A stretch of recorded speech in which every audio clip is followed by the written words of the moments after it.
politique et sociale est aujourd'hui amputée par le confinement imposé du fait d'une imprévoyance coupable du gouvernement. L'EPS apparaît dans ce contexte d'autant plus important. Mais beaucoup de contraintes et peu de réponses rendent difficile la mission des enseignants. Malgré 2 textes, le protocole sanitaire de réouverture des établissements et une circulaire précisant ces conditions, savoir quoi faire reste un vrai casse-tête. Seule chose claire, pas d'activité avec ballon, ni sport de contact ou collectif. Le reste est flou et très limitant. La distanciation d'abord. 1,50 m avec une vitesse faible de déplacement, 5 mètres en marche rapide, 10 mètres en course. Ces repères, qui ont le mérite d'exister, manquent de précision pour les autres activités possibles.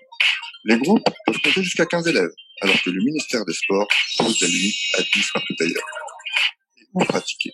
Les installations seront pour la plupart fermées. Les déplacements poseront aussi problème. Limitation au strict nécessaire, distance inter-élèves, désinfection non contrôlable des extérieurs, groupe de 15 en dehors des établissements alors qu'ils sont limités à 10. Enfin, comment faire avec le port du masque en EPS? Aucune information spécifique n'est donnée. Si la presse s'en inquiète et questionne les médecins, le ministère, lui, reste muet. Et ce, alors que des essoufflements et des malaises pourraient apparaître. Si l'utilisation des vestiaires est déconseillée, la gestion des vêtements possiblement contaminés par la transpiration, les contacts avec les mains, n'est même pas abordée. Quant au prêt de matériel, il est interdit. À moins d'en prendre, une fois encore, l'entière responsabilité est d'assurer une désinfection régulière et adaptée. Beaucoup de limites s'accumulent. Groupe de 15. Déplacement possible, mais à réduire au maximum. Vestiaire utilisable en théorie, mais à éviter. Port du masque obligatoire, mais impossible dans le fait. Matériel proscrit, sauf désinfection. La circulaire conseille une EPS extraordinaire, en réponse à ce qui a le plus manqué aux élèves. Une pratique partagée, encadrée, accompagnée et ludique. Mais comment faire avec un protocole recommandant une pratique de faible intensité, sans contact, sans matériel, sans installation, sans déplacement? Devant tant d'injonctions contradictoires, difficile d'identifier sans risque les activités possibles. Ne restons pas isolés. Exigeons les clarifications indispensables et alertons le SNEP FSU si nécessaire.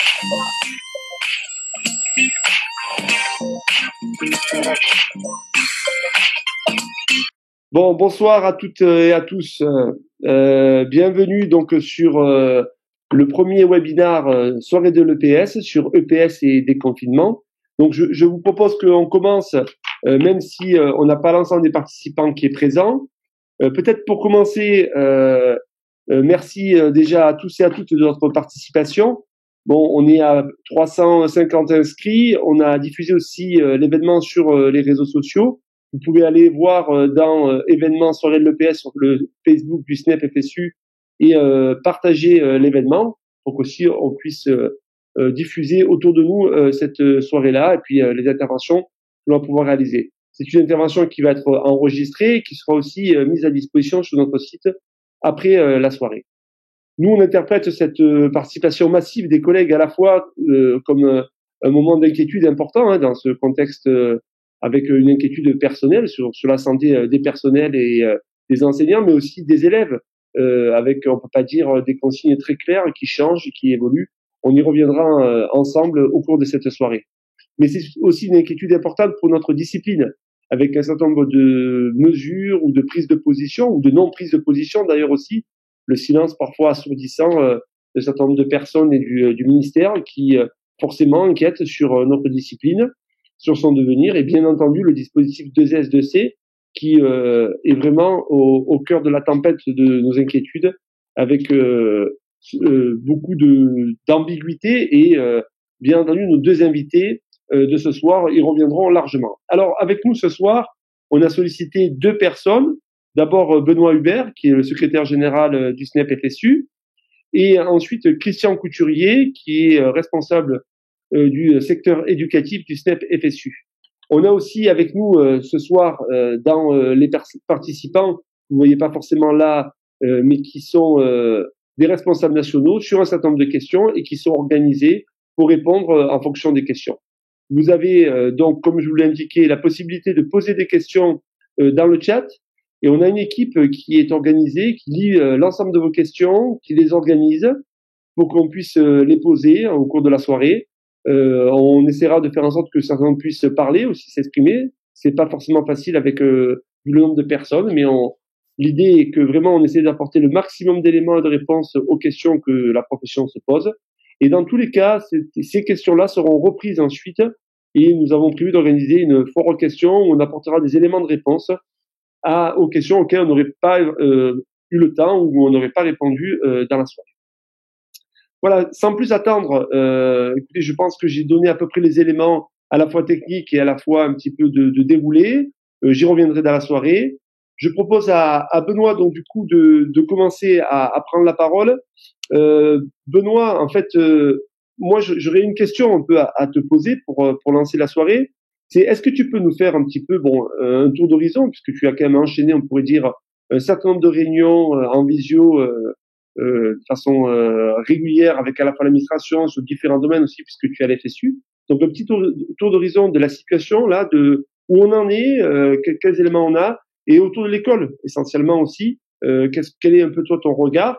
Et je te demanderais aussi si tu peux vraiment nous donner le point de vue du SNEP-FSU sur la question de 2S2C. Qu'est-ce que c'est que ce dispositif? Comment le SNEP s'est positionné? Comment la profession doit se positionner? Voilà. Est-ce que tu peux aussi nous apporter un premier regard autour de ce sujet-là? Benoît, la parole est à toi. Ben, merci. Bon, je vais essayer de répondre à tout ça. Merci à tout le monde. Et bonsoir déjà à toutes et tous. Et merci de participer à cette rencontre virtuelle qui malheureusement est devenue bien trop la norme. Et j'espère qu'on va pouvoir, dans des temps pas trop lointains, se rencontrer physiquement parce que c'est plus intéressant, plus sympathique et plus productif. Hein. Donc, en introduction, je vais essayer de replacer un peu le contexte très rapidement du moment. On vit une période très, très compliquée, très anxiogène. Hein. La pandémie, elle est à prendre très au sérieux du fait de sa dangerosité, mais on voit bien aussi que les appels à la responsabilité qui nous sont faits régulièrement sont travaillés par des informations constantes, voire du matraquage médiatique pour suivre heure par heure, minute par minute, l'évolution de la situation. Un peu comme si on nous demandait d'être responsables tout en nous infantilisant par des rappels incessants. Mais ce faisant, quand même, on prépare aussi l'opinion publique aux réponses à apporter devant la future catastrophe qui s'annonce, c'est-à-dire catastrophe économique, mais aussi endettement pour venir en aide aux plus démunis et aux plus touchés par la crise sanitaire. D'ores et déjà, on voit bien que tous les lobbies patronaux, les groupes politiques, certains groupes politiques et le gouvernement nous font entendre déjà la petite musique du remboursement et de l'acceptation nécessaire de sacrifices. On entend parler de temps de travail augmenté, de salaires bloqués ou diminués, de suppression d'emplois, de suppression de congés, et on aura probablement, il faut s'y attendre, une future vague d'austérité budgétaire qui va, comme d'habitude, mettre les services publics en première ligne. Pourtant, et on l'a tous constaté, je pense quand même, c'est que sans les services publics et ses agents, plus rien n'aurait fonctionné en France. L'hôpital et ses difficultés, ils ont mis en exergue le résultat d'années d'austérité, lors desquelles on s'est appliqué à supprimer des postes, des services, des lits, etc., etc. Mais ce qu'a vécu l'hôpital et ce que vit l'hôpital, l'ensemble des services publics le connaît. On voit d'ores et déjà que ce qui se prépare pour le monde d'après chez nos élites, c'est la continuation, voire l'accélération des politiques du monde d'avant. Certes, c'est pas dans mon propos de contester le fait que la reprise de l'activité économique est nécessaire, mais ce qu'on peut observer, c'est qu'il y a en l'occurrence pas de changement de posture. On est prêt par endroits à brader la sécurité des salariés, on refuse de passer par faire pertes et profits les dividendes aux actionnaires pour les réinjecter dans l'économie réelle, on continue à privatiser les bénéfices et à socialiser les pertes. On met sous les ténoirs des politiques à construire face à l'urgence climatique, etc., etc. Ordre et contre-ordre, information et contre-information, injonction contradictoire et paradoxale, tout ça a émaillé et émaille encore la gestion de cette crise. On n'hésite pas à délivrer des fausses informations pour masquer les manques. On repeint d'objectifs louables des décisions pour ne pas dire ce qu'elles recouvrent en réalité. Bref, porter une exigence d'union nationale et de confiance, le grand mot à la terme, dans ces conditions-là, et penser pouvoir l'obtenir, ça relève un petit peu du fantasme. Ainsi, parler de volonté de lutte contre le décrochage, ce qu'on peut tous partager. Quand on annonce la réouverture des établissements et qu'on ne fait entrer que les plus jeunes, tout le monde comprend assez vite qu'il s'agit en fait de libérer les parents pour qu'ils puissent retrouver le chemin du travail. Les péripéties sur l'usage du masque, c'est une illustration aussi parfaite de cette gestion à vue. Un coup, ils servent à rien. Un autre, ils ne servent qu'à ceux qui ont des symptômes. Et maintenant, ils doivent être portés par tous. Et ces errements, ils nous touchent directement dans notre quotidien personnel, mais aussi dans la perspective du retour professionnel. Parce que ce qui était conseillé, si les distances sociales, les distances physiques, c'est mieux ne pouvait être respecté, ça devient obligatoire par le nouveau décret que vous avez tous vu du 11 mai 2020, port du masque obligatoire. Que la gestion se fasse à vue en fonction de l'évolution du contexte, de mon point de vue, c'est bien normal. Mais l'hypermédiatisation des ministres, dont le nôtre, donne le signe d'un amateurisme et d'une impréparation sans précédent. L'annonce du déconfinement progressif qui a été fixée au 11 mai a surpris vraiment tout le monde, même notre ministre d'ailleurs, qui l'a appris très peu de temps avant l'allocution présidentielle. Macron dicte tout, la manière de faire, le tempo, et il met du coup sous pression l'ensemble des services qui ne disposent pas du temps d'anticipation nécessaire pour construire les choses. Du coup, ça flotte, ça tangue, et de tous les côtés. Ça barbote tellement qu'alors que l'objectif c'était de faire la peau au corps intermédiaire, rappelez-vous, et aux syndicats en particulier, on a fait adopter pour ça une loi de transformation de la fonction publique. Le ministère et ses services, ils ont jamais autant organisé de réunions pour discuter des choses. La nature même des réunions, elle a changé, puisqu'avant on était sur un taisez-vous, écoutez, je vous explique, et maintenant on est plutôt sur un je vous écoute. Qu'est-ce que vous avez à dire? Comment vous pouvez nous aider? Même si au final, bien sûr, les arbitrages qui sont rendus sont pas toujours ceux qu'on attendrait, voilà. Bon. Mais au moins, il y a un changement de posture qu'on peut observer. Le protocole sanitaire du ministère de l'Éducation nationale, s'il a vu le jour, c'est aussi grâce aux interventions incessantes des syndicats pour obtenir des garanties sanitaires à la reprise. Il apparaît à certains beaucoup trop strict, à d'autres pas assez précis, mais s'agissant de notre discipline, il ne dit malheureusement rien de ce qu'il est possible de faire. Et c'est la raison pour laquelle on pousse pour que le ministère y crée un protocole spécifique ou au moins une circulaire sur laquelle on pourrait s'appuyer. Il y a beaucoup de questions qui se posent encore sur les masques, sur les tenues, sur le matériel, sur les déplacements, sur les installations, sur la taille des groupes. Ça a été rappelé un peu dans la vidéo de départ. Par ailleurs, on est aussi pris entre deux types de prescriptions s'agissant des pratiques physiques. On a celle du protocole du ministère de l'Éducation nationale d'une part, mais on a aussi les préconisations du ministère des Sports de l'autre, prescriptions qui ne sont pas en tout point similaires. Bon, je reviendrai pas sur les différents errements de notre administration, mais ce qu'on constate, c'est que comme pour les politiques d'ensemble, le ministère de l'Éducation nationale et Blanquer en particulier n'échappe pas à une forme de volonté de mettre à profit ce qui se met en œuvre dans la pandémie, lors de la pandémie, pour avancer dans sa vision de l'école et dans ses projets de réforme. Il en va par exemple de la question du téléenseignement, dont il estime qu'il y a des bénéfices à tirer et qu'il souhaite développer encore plus après la crise. Il a convoqué d'ailleurs un grand raout sur le numérique à l'école pour après le confinement. Mais c'est aussi le cas de sa volonté de mettre en place, sous couvert d'une facilitation des gestions de groupe, le fameux 2S, 2C, sport, santé, culture, civisme. Donc après le sport l'après-midi, quand il était DGESCO, puis EPS et sport l'après-midi, pendant son mandat de ministre, il développe maintenant le 2S, 2C qui permet, sur le temps scolaire, de faire intervenir des clubs et des associations sportives pour la pratique des activités physiques. La convention qui a été construite à cet égard, elle est très claire puisqu'il est écrit texto qu'il s'agit d'assurer localement l'accueil des élèves sur le temps scolaire par d'autres intervenants que leurs professeurs en proposant d'encadrer une activité physique et sportive. L'UNSS, alors sans aucune discussion avec personne, et quand je parle de l'UNSS, je parle de la direction de l'UNSS, et l'UCEP pour le premier degré deviennent des entremetteurs pour les fédérations pour la prise en charge des pratiques sportives sans prof de PS. Le Comité national sportif olympique français et son président Masseglia, bien sûr, ils rentrent à fond dans ce dispositif, puisque je vous rappelle pour mémoire, enfin, ou c'est pas un rappel, d'ailleurs certains ne savent peut-être pas, mais Masseglia, il disait il y a peu encore que l'école, elle avait juste un rôle d'instruction et que l'éducatif en matière de sport, ça devait être assumé par les clubs. Il y a donc un grave danger d'externalisation qui est assumé en quelque sorte par Blanquer, pour qui l'éducation nationale devrait être recentrée sur des fondamentaux, le lire, écrire, compter, respecter autrui, qui met en exergue régulièrement. Et en plus, dans le même temps, on sait qu'il va y avoir une centaine de postes qui vont être supprimés en académie à la prochaine rentrée, et l'État va financer un 2S2C qui met de côté l'ensemble des enseignants de PS. C'est tout bonnement inacceptable. Vous verrez aussi que dans le guide, les recommandations sur les équipements sportifs du ministère des Sports, il est précisé que les équipements ne rouvriront pas avant le 2 juin, sauf pour les sportifs de haut niveau, les sportifs professionnels et les scolaires accueillis dans le cadre du programme 2S2C. Ce qui voudrait dire que en EPS, Nous, profs de PS, on n'aurait pas accès aux installations dans le cadre scolaire, mais le 2S2C, on aurait des installations. Enfin, c'est le grand n'importe quoi. Il y a aussi un autre point qui l'intéresse particulièrement, c'est la question des examens et la mise en œuvre du contrôle continu. Alors, on a eu des discussions assez nombreuses, mais on a, avec le ministère sur ces questions, mais ça montre bien que la solution qui pourrait paraître simple, elle relève plutôt d'un simplisme qui est difficilement opérationnalisable dès qu'il s'agit de donner un caractère national à ce genre de procédure ou qu'on veut préserver l'équité entre les candidats. Et un autre constat qu'on a pu faire de toutes les discussions qu'on a pu avoir, c'est la méconnaissance totale des réalités du terrain et du fonctionnement réel. Les décisions technocratiques, qui peuvent paraître parfois de bon sens, sont bien souvent irréalistes et irréalisables.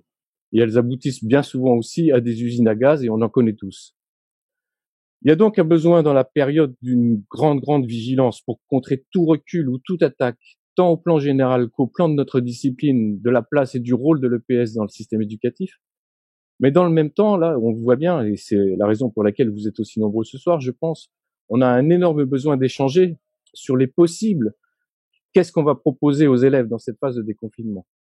Et de ce point de vue, ce qu'a produit l'IG en annexe de la circulaire du 4 mai ne constitue pas vraiment une aide. On aurait préféré, alors je ne sais pas si vous le connaissez, mais on pourra le partager, un document du type de celui qu'a pu produire la Suisse, qui explicite clairement, au moins beaucoup plus clairement, ce qu'il est possible de faire. Et ça, c'est un document qui nous aurait été bien plus utile. Voilà, j'irai pas plus loin, Bruno, si si ça te va comme réponse à tes questions. Non, mais merci. Non, oui, déjà, ça commence à donner un peu un certain éclairage. Peut-être que tu auras l'occasion de revenir tout à l'heure, Benoît, sur justement notamment le dispositif 2S2C, parce que je pense que c'était quand même un dispositif qui concentre l'inquiétude de beaucoup de collègues, avec des circulaires, puis des protocoles qui arrivent dans les établissements scolaires. Donc là, il y a des questions de positionnement, comment on y va, est-ce qu'on y va, qu'est-ce qui est derrière. Bon voilà, il y a sans doute beaucoup de discussions, de débats, et je pense que par rapport à ce sujet-là, faudra qu'on prenne le temps à nouveau d'échanger ensemble sur ce thème-là. Peut-être que pour avoir un peu un panel plus global pour lancer cette soirée de l'éducation physique et sportive, je voudrais donner la parole à Christian Couturier. Christian, peut-être que, donc je rappelle, Christian, toi tu es secrétaire national et puis tu es en charge des questions éducatives au SNEP. Christian, est-ce que un peu deux questions différentes que j'aimerais te poser.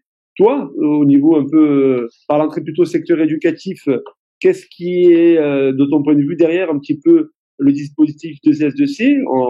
On a pu voir sur le site là, vous avez envoyé un certain nombre d'analyses déjà sur finalement ce 2S2C il est porteur de quelle conception de l'école, et est-ce que tu peux revenir un petit peu là-dessus? Mais de façon plus pragmatique, j'aurais une question à te poser. C'est de là où tu es, de ce que tu peux lire et percevoir, puisque on reçoit au niveau de la direction nationale quand même beaucoup de lettres d'IPR partagées par les collègues. Est-ce que tu peux nous dire vers où on va, quelle va être l'éducation physique et sportive de demain?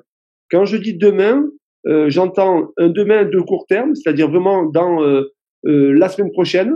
Pour toi, comment tu vois les choses? Mais aussi quand même, posons-nous la question d'un demain plus à moyen terme, voire à long terme. C'est-à-dire, est-ce qu'il n'y a pas aujourd'hui dans cette éducation physique et sportive qui est en train d'être construite, ou dans les propositions ou les incitations très fortes de certains nombres d'IPR, une éducation physique et sportive espérée pour un demain du moyen terme, pour septembre et pour plus tard? Voilà. Est-ce que tu peux donc répondre un peu à ces deux questions? Je ne sais pas si tu es encore là ou si tu as disparu. Non, je suis là. Ah ok, bon parfait. Je ne te voyais pas. Non, je suis là. La parole est à toi. Ouais. Bonsoir plutôt à tout le monde. Je vois que dans les conversations là, il y a beaucoup de questions très précises qui se posent, et je pense qu'on essaiera d'y répondre par la suite. Mais là, je vais donc essayer de voir un peu les questions que pose Bruno. Sur le 2S2C, juste quelques mots.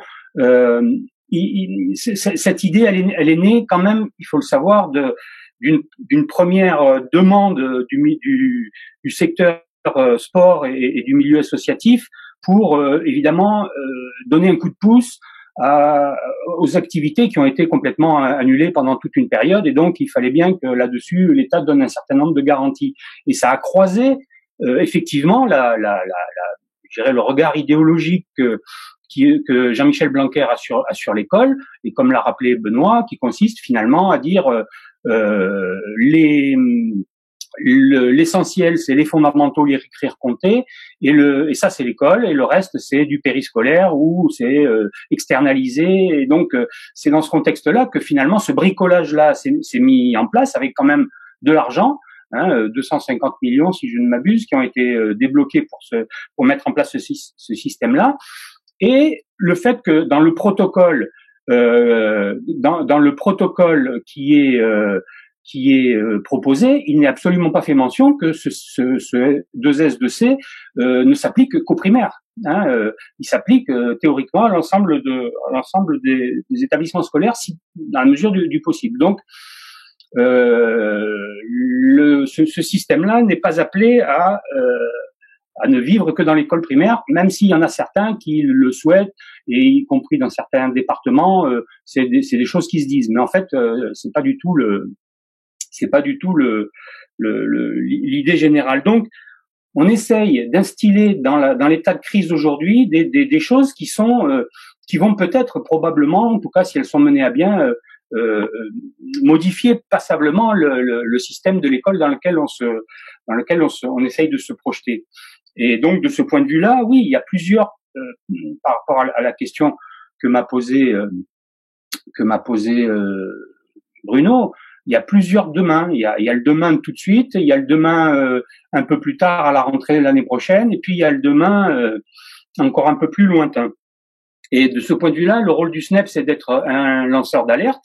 C'est ce qu'on fait à partir des informations qu'on a et sur lesquelles on essaye de communiquer au maximum pour que tout le monde soit le plus conscient possible de la situation pour pouvoir se faire sa propre opinion et être son propre concepteur de sa propre activité.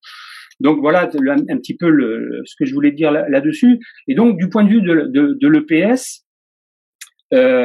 on a pu voir, enfin il faut le relier à ce qui s'est passé pendant un petit peu la période de confinement.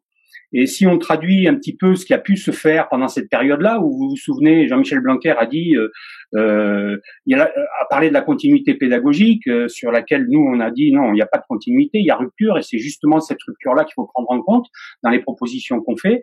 Il y a eu des propositions donc qui ont été faites sur la question des pratiques physiques, puisque c'était un des problèmes et c'était un des éléments qui faisait qu'on pouvait sortir.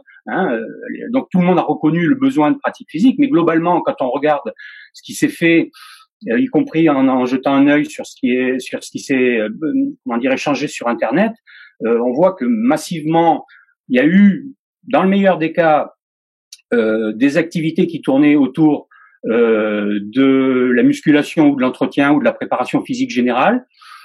Il y a eu de la course pour certains élèves, sans doute. Il y a eu quelques endroits où il y avait des propositions concernant les activités artistiques, notamment la danse, voire les arts du cirque avec du jonglage notamment, mais qui était du coup n'était plus vraiment art du cirque, mais plutôt une activité technique. Mais globalement, c'est les deux premières activités qui ont été majoritaires, donc un peu de course et de la préparation physique.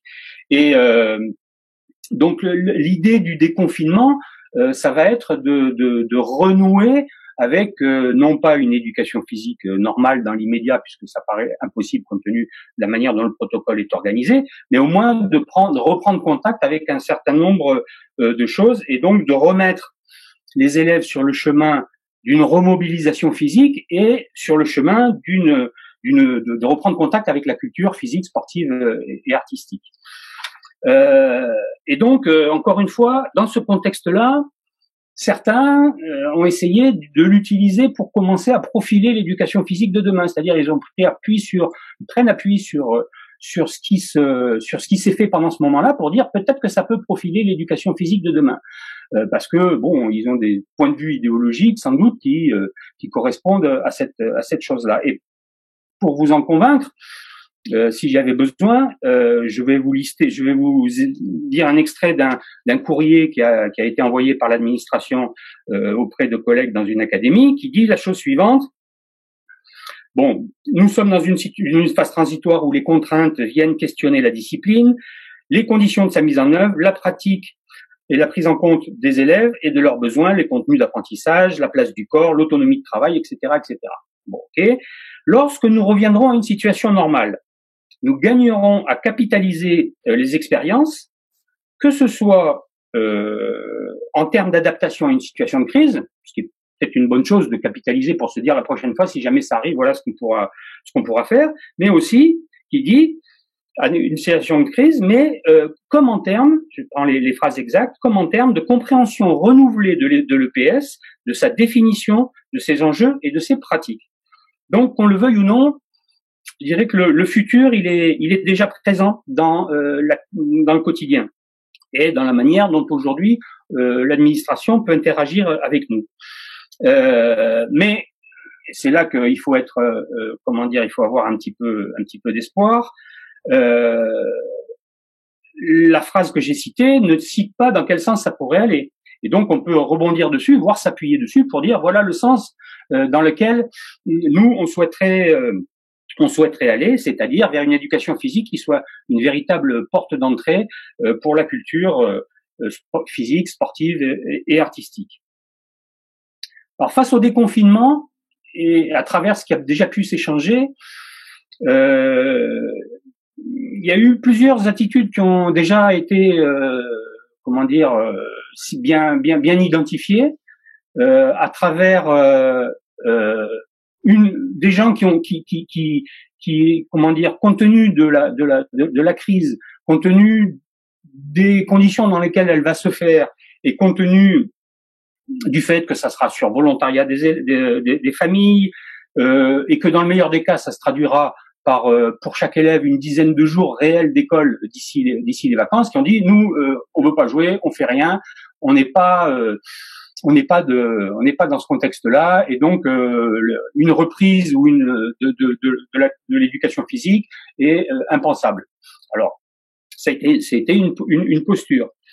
Une autre posture qui consiste à dire d'accord, on fera pas d'EPS, on fera peut-être un petit peu des APS mais en tout état de cause, notre mission d'éducateur, c'est d'être au service du contact avec les élèves, de la reprise de l'école, etc., et donc de se mettre au service des autres. Il y a eu cette posture-là, et donc c'est une deuxième. Et puis il y en a une troisième qui a pu émerger aussi, et qui est de dire finalement ce qu'on va faire à la rentrée, là, c'est dans le prolongement de ce qu'on a fait pendant la période de confinement. C'est-à-dire, finalement, in fine, des activités de musculation ou d'entretien physique, quelques activités de course à condition qu'on tienne les distances selon l'allure qui est donnée, et éventuellement un peu d'actes de manipulation d'objets dans la mesure où on est capable de les passer avec du gel ou de la course. Donc on se retrouve finalement dans cette situation où finalement on pourrait nous dire aussi finalement vous allez faire la même chose que ce que les élèves ont fait pendant le confinement. Or, il me semble que là il y a matière à réflexion, et chacune de ces positions comporte des failles, des risques. Donc nous on préférerait sans doute à cette étape-là que la profession se donne comme objectif de remettre progressivement les élèves sur la voie de la culture physique, sportive et artistique. Bien sûr, en respectant la question des protocoles et des difficultés qu'il va y avoir.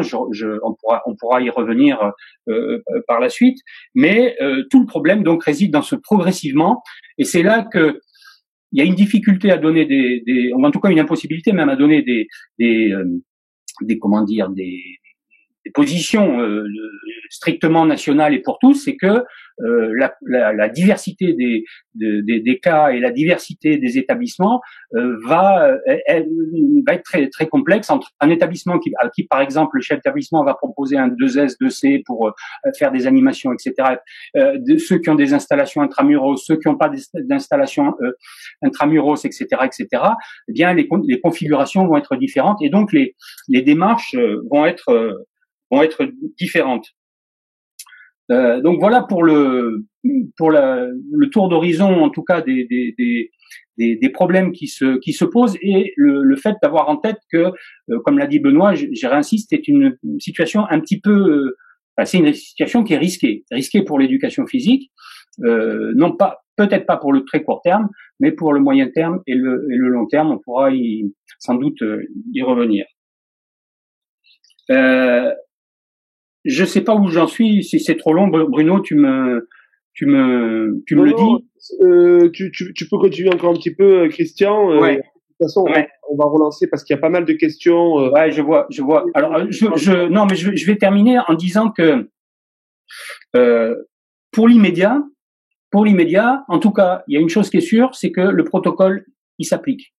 Et tous les syndicats ont été sur la même longueur d'onde en disant si les conditions sanitaires, c'est-à-dire ce qui est dans le protocole, n'est pas réalisé, n'est pas mis en œuvre, à ce moment-là, il n'y a pas de rentrée. Donc on a un protocole qui nous permet à la fois de nous appuyer dessus si jamais il y a des difficultés et en même temps qui nous oblige aussi, puisqu'il s'applique à tout le monde et que donc il y a une véritable difficulté qui doit nous amener chacune dans son établissement à étudier précisément et très concrètement ce qui est possible et pas possible en termes d'activité physique. Il y a peut-être aussi à commencer, et ça c'est des discussions qu'on a pu avoir avec un certain nombre de collègues, se dire mais finalement l'entrée en matière dans le contact avec les élèves, est-ce qu'il peut pas se faire aussi d'abord sur un bilan de ce qu'ils ont fait pendant le confinement, c'est-à-dire d'avoir une réelle vision de ce que les élèves, en tout cas ceux qui viendront à l'école, ont fait, et donc de pouvoir identifier un peu mieux quels ont été leurs problèmes. Le deuxième, donc on a construit un questionnaire que vous pourrez trouver sur le site et qui permet éventuellement de commencer avec les élèves à interagir sur cette base-là. La deuxième chose que je pense qui est absolument nécessaire de pointer, c'est qu'il faut absolument que toute activité, action de votre part soit collective. Il faut de toute façon être dans un collectif, que ça soit celui de la communauté éducative, s'il s'agit de réagir par rapport à l'ensemble de l'établissement, ou que ça soit l'équipe pédagogique de l'EPS s'il s'agit des activités physiques.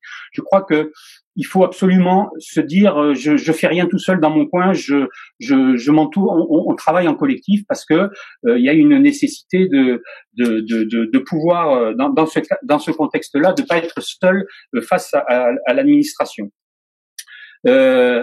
D'autre part, Bruno l'a rappelé en introduction, le SNEP s'est mis en ordre de bataille pour que partout, dans toutes les académies, tous les départements, il y ait des contacts possibles et que vous puissiez avoir un militant syndical pour faire part des difficultés, des problèmes, voire des crises quand il peut y en avoir, s'il y en a ici ou là. Donc je crois que ça a été important. Ensuite, il y a un travail important qui a été fait par le secteur juridique du SNEP, qui est sur notre site et qui a recensé et qui travaille qui a travaillé sur toutes les problématiques, droit de retrait, tout ça, avec des rappels des textes, de ce qu'on peut faire, pas faire. Donc je pense que le site est une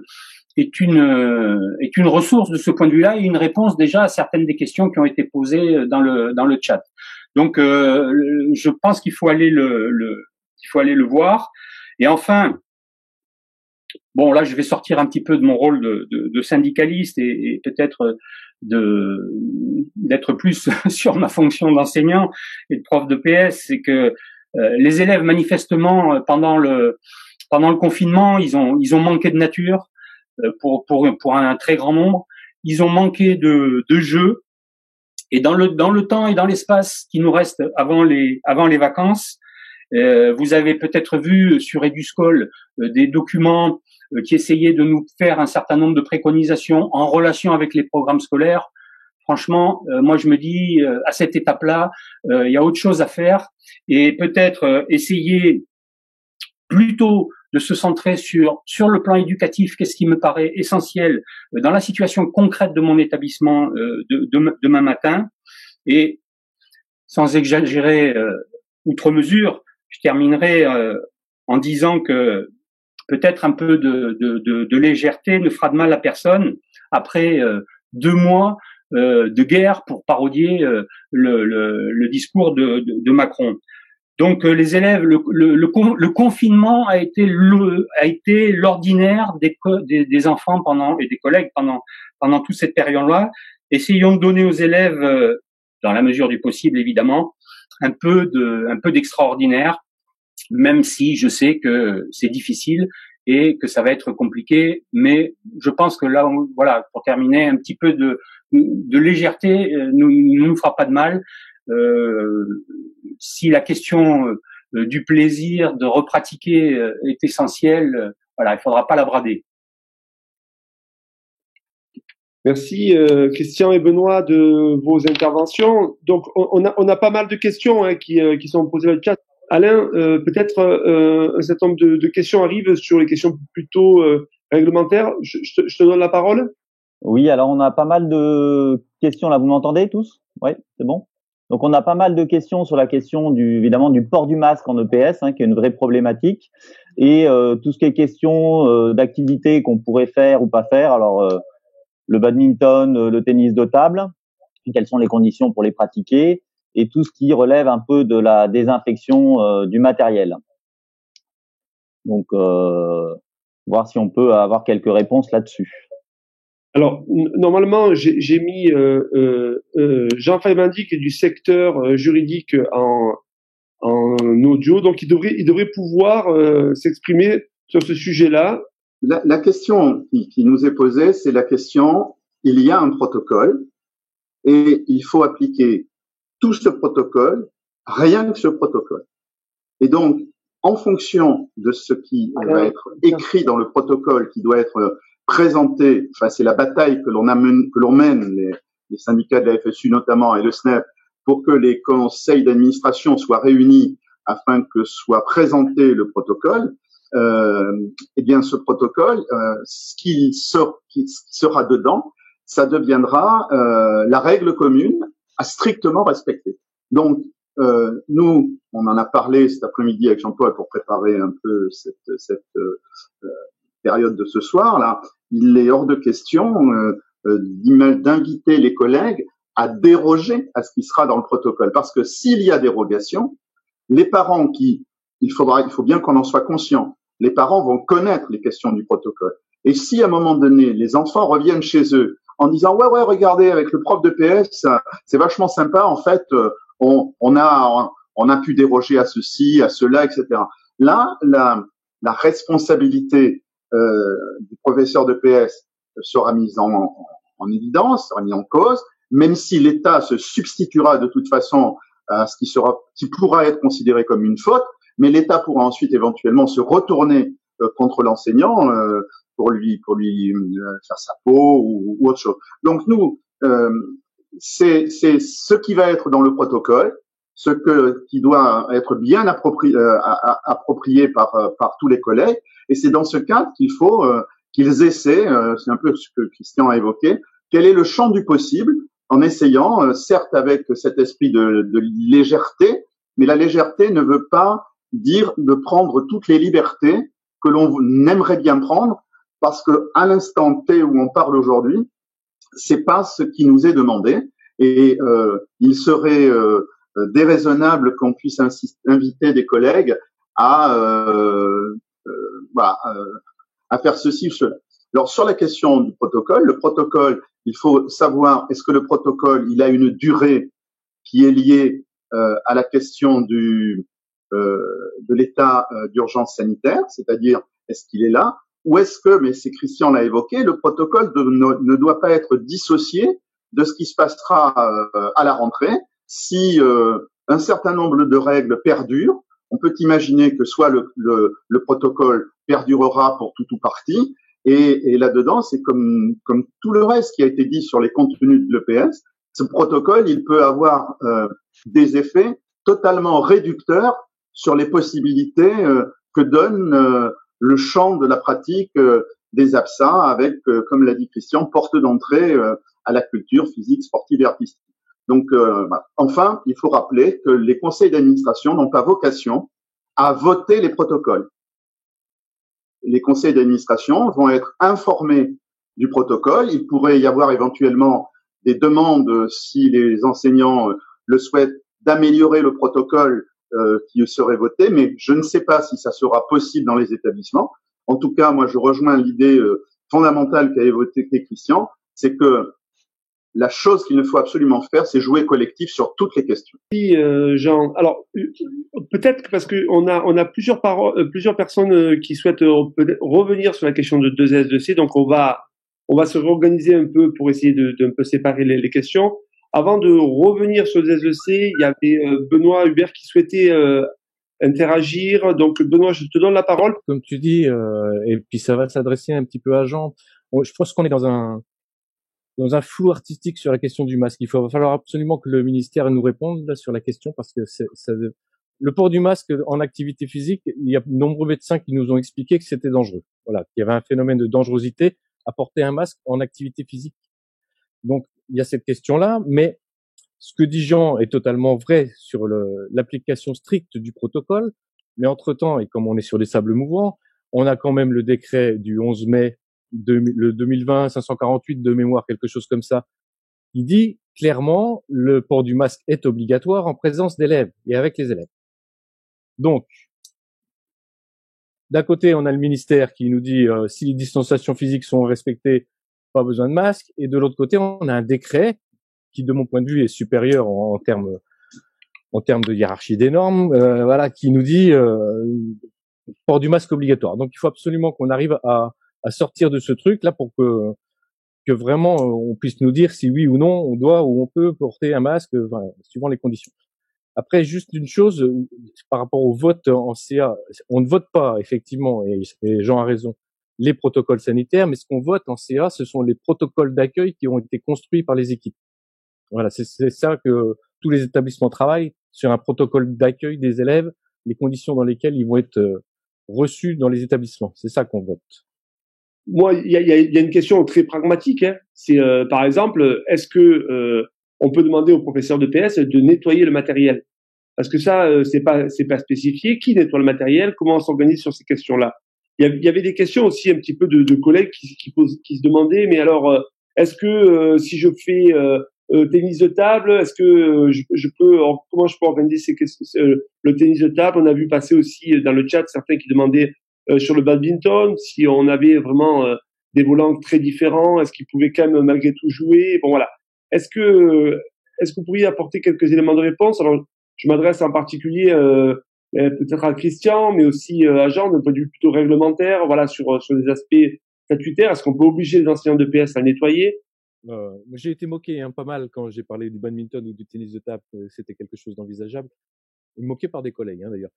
Mais enfin, pour vous dire, j'ai expérimenté la chose quand même, parce que avec les enfants de soignants, à partir du moment où chacun a sa balle, chacun a son volant, et chacun ramasse sa balle et son volant, et qu'il n'y ait pas et que le respect des distances est préservé, je vois aucune difficulté à le faire. Et après, un coup de lingette par l'élève juste avant de partir, un coup de lingette désinfectante sur le matériel utilisé.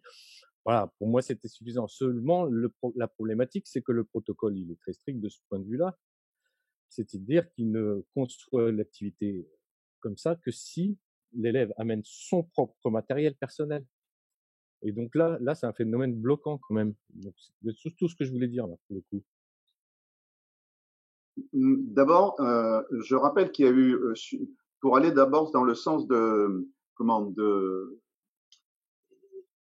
ce que vient de dire Benoît, il y a eu un reportage à la télé sur le tennis, où il était mis en évidence que les joueurs, chacun avait sa raquette, les balles étaient avec dessus des noms, enfin des initiales, donc chacun avait ses balles, et donc par analogie à ce qui est le champ du possible, euh, du point de vue en respectant les règles sanitaires, puisqu'il y a des distances entre deux joueurs, sauf si au filet ils se rentraient l'un dans l'autre. Enfin bon, voilà, on est un peu dans la même situation au bad et tout. Je pense que là, on est dans une situation de jeu où les questions à la fois des distances sont respectées, à la fois le matériel est respecté du point de vue de chacun identifie donc la question évidemment des volants, est-ce que vous allez mettre des plumes de couleurs différentes, mais ça, l'idée c'est pareil, on est pareil, identique avec le tennis de table, on est dans des situations, on peut même imaginer voilà d'autres situations où si en plus on a du matériel personnel remis à chaque élève, bon. Après, donc ça, il faut qu'on travaille sur cette question dans le sens qui vient d'être évoqué. La deuxième chose, c'est notre responsabilité si le matériel, on est amené à ce qu'un matériel soit passé d'un élève à un autre, le même matériel. Effectivement, si le professeur assume cette responsabilité, il doit, lui, parce que c'est lui qui est responsable dans le cadre de ce qu'on appelle les diligences. Or, le protocole fixe un petit peu nos diligences, et on a deux circulaires dans tous nos stages, on évoque ces deux circulaires qui fixent toutes les règles que l'on doit mettre en œuvre. Eh bien, c'est au professeur de PS de créer les conditions, de désinfecter avec les moyens qu'il faudra qu'il ait obtenus de l'établissement, désinfecter le matériel qui sera avant d'être passé d'un élève à l'autre totalement désinfecté dès l'instant où on considère que la désinfection avec une lingette adaptée et tout ça est suffisant. Donc là, c'est pour ça que la question, Benoît a évoqué à la fois la question des masques où le ministère, c'est vraiment, mais ça montre aussi la considération qu'il porte à l'éducation physique et aux profs de PS, de refuser de traiter de cette question ou bien de renvoyer, comme il le fait régulièrement, au savoir-faire des profs de PS qui ont toujours su se débrouiller, qui ont toujours su tout faire, y compris en cas d'attentat, de machin, enfin tout ce qu'on a évoqué. Donc moi, je pense que on aurait intérêt dans les établissements, dès l'instant où les équipes ont le moyen de mettre en œuvre des activités sportives qui visent à des duos, par exemple, où les distances sont respectées, les distances physiques, et où l'utilisation du matériel, je dirais le matériel qui est l'objet, soit de la frappe, soit de l'échange, soit tout ça, on crée les conditions d'expliquer comment ça se passe. Si ça peut être précisé dans le protocole au niveau de l'établissement, je pense que ça serait intéressant. D'abord parce que ça permettrait de faire avancer une autre conception de l'éducation physique et sportive.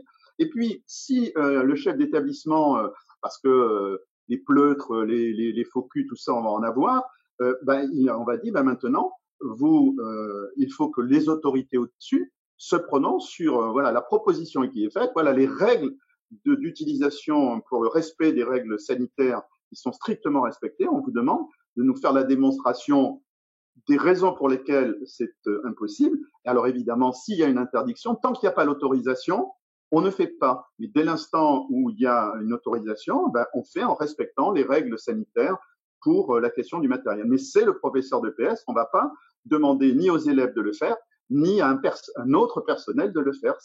On prend la décision d'assumer la responsabilité du contenu de son cours. On est un personnel de catégorie A. Et justement, si on ne veut pas délaisser nos responsabilités à d'autres, voire devenir irresponsable, au sens où on ne prend aucune responsabilité, il faut prendre ses responsabilités, mais dans un cadre dont on a bien collectivement essayé d'évaluer les exigences qu'on a pour que ça fonctionne. Alain, peut-être que tu avais des questions dans le chat que tu avais ramassées un petit peu autour. Est-ce que tu m'entends ? Oui, je t'entends. Donc, deux types de questions. La question un peu qui est posée, voilà, pourquoi, entre guillemets, le SNEP s'est pas lancé dans l'écriture d'un protocole particulier EPS, hein, voilà, pourquoi il y en a pas, en fait, parce que tout le monde dit, voilà, ça va dans un sens, dans un autre, sur la question, on peut utiliser un jour les ballons, un jour pas les ballons, un jour les masques, pas les masques. Donc, voilà, pourquoi il n'y a pas ce protocole EPS. Et la deuxième, un peu, c'était sur la question des équipements couverts, parce que plusieurs demandent, voilà, nos mairies pour l'instant nous répondent pas. On demande l'ouverture des gymnases qui sont proches des établissements. Donc savoir un petit peu sur ces questions-là s'il y a quelques réponses. sais pas qui peut répondre, peut-être un peu Benoît sur la question du protocole EPS, parce que je crois qu'il y a eu pas mal d'échanges avec le ministère là-dessus. Oui, ouais, c'est parce que je faisais des réponses dans le chat en même temps, oui. Mais oui, tout à fait. Toutes les questions qui ont été posées, hein, s'agissant des groupes, des installations, du matériel, enfin toutes les questions qu'on a évoquées au début, on les a posées au ministère au moment de la discussion sur le protocole national sanitaire.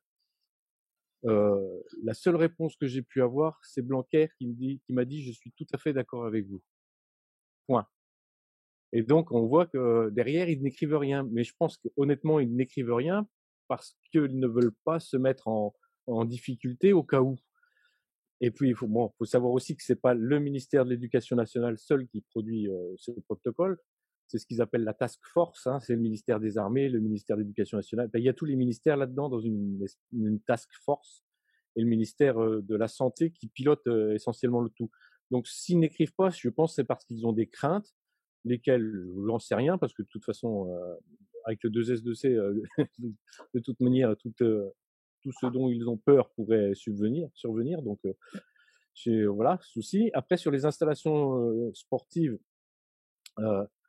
je pense honnêtement qu'il y a une problématique au niveau des collectivités territoriales qui est de nettoyer, de gardienner, de désinfecter les locaux parce que il manque d'agents. Hein. Les agents vont être beaucoup pris dans les établissements scolaires. Donc peut-être qu'il y a cet aspect-là des choses.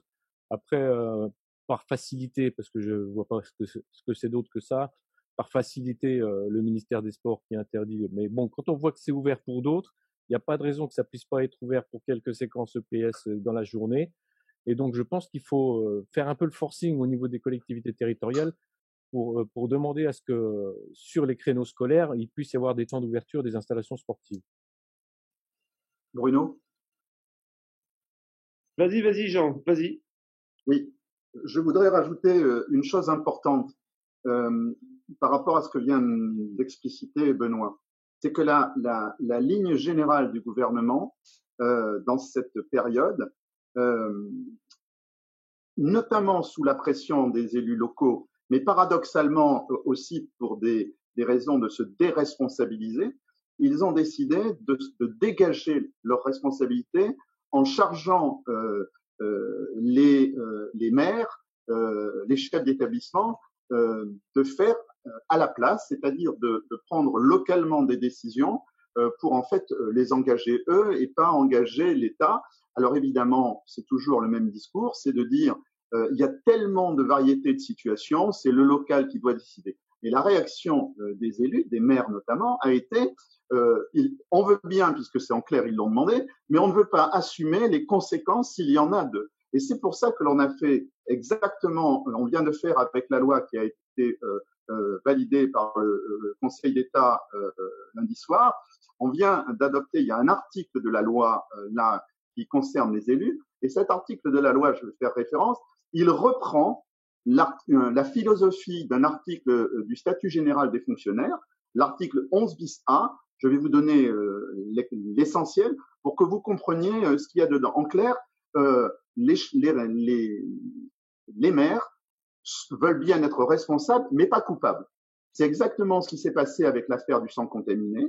C'est exactement ce qui s'est passé ensuite dans un certain nombre de dispositions qui ont fait que il y a des responsabilités sur lesquelles on peut pointer qui est responsable, mais comme les gens n'ont pas délibérément fait exprès de mettre en danger, de mettre la vie des gens en danger, ils ne seront pas considérés comme coupables. Et donc, l'article 11 bis A qui nous concerne tous, en tant qu'enseignants, est le suivant. Je vous passe un peu les détails. En clair, il faudrait on ne peut pas on ne peut pas être accusé de faute en clair qui serait détachable du service dès l'instant où on accomplit les diligences normales. Or, je rappelle que les diligences normales au jour d'où on parle là, c'est devient le protocole, d'où la question du contenu du protocole. Donc, il faut accomplir les diligences normales. On les accomplit dès l'instant, on les accomplit compte tenu de leurs compétences,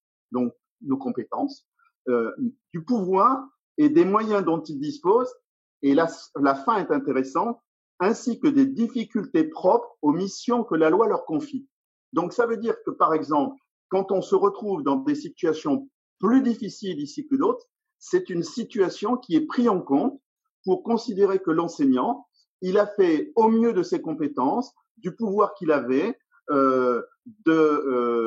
des moyens dont il disposait. Dans les moyens, c'est aussi bien la loi que le matériel, que son autorité, etc. Et aussi, on rajoute des difficultés propres aux missions qu'il exerce, que la loi lui confie. Or, la loi nous confie quoi? Elle nous confie le fait d'être on est les seuls, je rappelle. Les autres disciplines ont des statuts qui ne précisent pas qu'ils sont liés à la discipline qu'ils enseignent et de leur recrutement. On est les seuls profs de PS grâce à notre statut particulier où il est dit qu'on enseigne notre discipline. Et donc, j'en reviens et je terminerai là-dessus, d'où l'importance que par rapport à ce qui va se passer et notamment au fait qu'un grand nombre de collègues vont avoir des emplois du temps qui ne sont plus du tout les mêmes, des classes qui ne sont plus. Reprenez dans ce qu'on a écrit, et ça a été rappelé, tout ce qui est disponible sur le site. Il faut absolument que chaque enseignant ait un ordre de mission qui va lui préciser exactement les créneaux de son intervention, les groupes avec la liste des trucs, les lieux où il va aller, et éventuellement les activités qu'il va pouvoir faire, etc. C'est-à-dire que ça ne peut pas être le chef d'établissement qui est maintenant au four au charbon pour tout faire. Il faut qu'on ait des exigences, y compris pour que la responsabilité soit certes partagée, mais que nous, on ait l'autorité au-dessus. Pour l'instant, c'est le chef d'établissement, le recteur, etc. Donc, il faut qu'on soit exigeant sur cette question de nos missions et qu'on n'accepte pas de faire n'importe quoi. Merci pour tous vos commentaires. Alors, premièrement, moi, je vous encourage vraiment à vous rapprocher des SNEP académiques parce que c'est auprès de vos académies, au plus proche des académies de département, que les constructions aussi de solutions et d'éléments de réponse peuvent se construire plus localement, s'élaborer, même si après, bien entendu, il y a du lien qui doit être fait avec le niveau national. Je vous encourage aussi à vraiment partager avec nous vos réflexions, vos remarques. Vous avez vu qu'on essaie d'intégrer, sur le site, de mettre à disposition des outils. On a aussi partagé un certain nombre de propositions que des collègues avaient réalisées pendant le confinement. Donc voilà, nous on est vraiment preneurs un peu de vos retours pour que on soit pas. C'est sûr que ce webinaire-là est plutôt le contre-exemple dans une vision un peu descendante, mais on a essayé voilà le plus possible d'interagir. On améliorera. On est preneur pour vos retours, vos remarques, parce qu'on est c'est une première, hein, une première avec la volonté d'essayer de le reproduire sur d'autres thématiques aussi, avec d'autres invités. Voilà, on essaiera au fur et à mesure de progresser à la fois sur les questions techniques, mais aussi pour avoir un peu plus d'interactivité. Voilà, moi je remercie vraiment les trois intervenants qui ont été mis à rude épreuve face à la multiplicité et la diversité des questions. Vous avez pu voir aussi que le syndicalisme, il ne s'agit pas de dire qu'on a les réponses à toutes les questions, mais c'est de construire et d'élaborer collectivement des réponses à ces questions-là, et puis aussi de penser à un certain nombre d'actions pour se faire entendre et faire en sorte que ceux qui aujourd'hui parfois pensent tout savoir soient obligés de prendre en compte aussi les réalités du terrain et les constructions pour essayer de continuer d'améliorer l'éducation physique et sportive et de ne pas perdre en qualité du point de vue de ce qu'on peut proposer. Donc merci à vous, merci à tous. Je propose de clôturer là ce premier webinaire et de vous laisser vous déconnecter au fur et à mesure. Je vais encore un peu le laisser ouvert en termes pour si certains veulent continuer à mettre des éléments dans le chat, tout simplement parce qu'après je vais extraire le chat et donc ça va nous permettre d'avoir l'ensemble de vos remarques et commentaires pour qu'on puisse continuer de travailler.